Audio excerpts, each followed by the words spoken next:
One evening, after everyone had gone to bed, Harold decided to go for a walk in the moonlight. But there was no moon, and Harold didn't have a path to follow. So he took out his big purple crayon and drew a moon. It was a bright, full moon, and now Harold could see where he was going. He didn't have a path, so he drew a long, straight path to walk on. But Harold was very good at imagining things.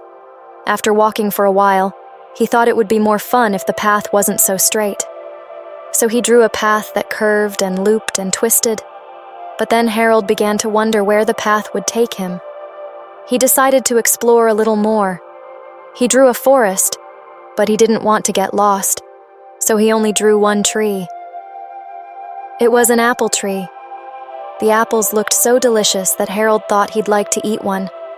So he drew a dragon to guard the tree, just to make sure no one else would take the apples before he could have one. The dragon looked fierce and scary. It made Harold a little nervous. He backed away from the dragon, but as he did, his hand holding the purple crayon began to shake. The line he drew turned into an ocean. The ocean surrounded Harold, and before he knew it, he was in the middle of it, with no land in sight. But Harold was not worried. He knew just what to do. He quickly drew a boat with his purple crayon. He got in and sailed away, safe from the waves. The boat carried him gently over the water, and Harold was feeling quite pleased with himself. He had never been out on the ocean before. As he sailed, Harold started to think about where he might want to go next. He needed to get back to solid ground, so he drew a small beach with some sandy dunes. His boat landed on the shore, and Harold stepped onto the soft sand. But now Harold realized something important. He was getting hungry. He hadn't eaten since dinner, and the apples on the tree earlier were guarded by that scary dragon. He needed food. So Harold thought for a moment and decided to draw a picnic. He drew a tablecloth on the sand and filled it with all sorts of delicious things: sandwiches, pies, cookies, and even a jug of fresh lemonade. Everything looked perfect. He sat down and began to enjoy his picnic. But just as he was about to take a bite, he noticed something strange. The sky began to get darker, and dark clouds started forming overhead. It looked like it was going to rain. Harold didn't want his picnic to be ruined by the rain, so he quickly grabbed his purple crayon and drew a large umbrella over the picnic. The raindrops started to fall, but Harold stayed dry under his umbrella.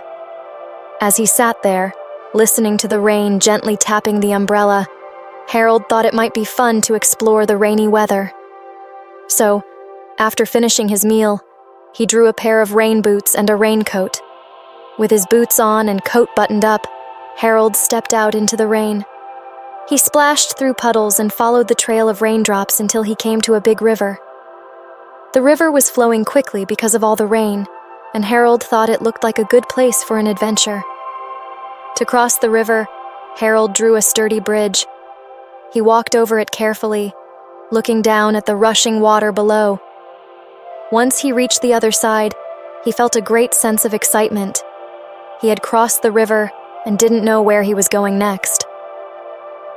But as soon as he reached the other side, Harold realized something. He was lost.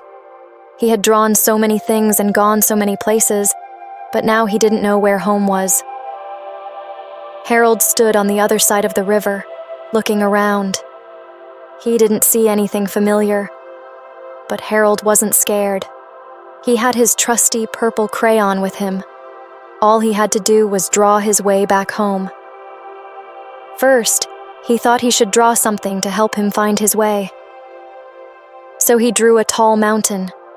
From the top, he could see everything around him. Harold climbed up the mountain, step by step, until he reached the peak.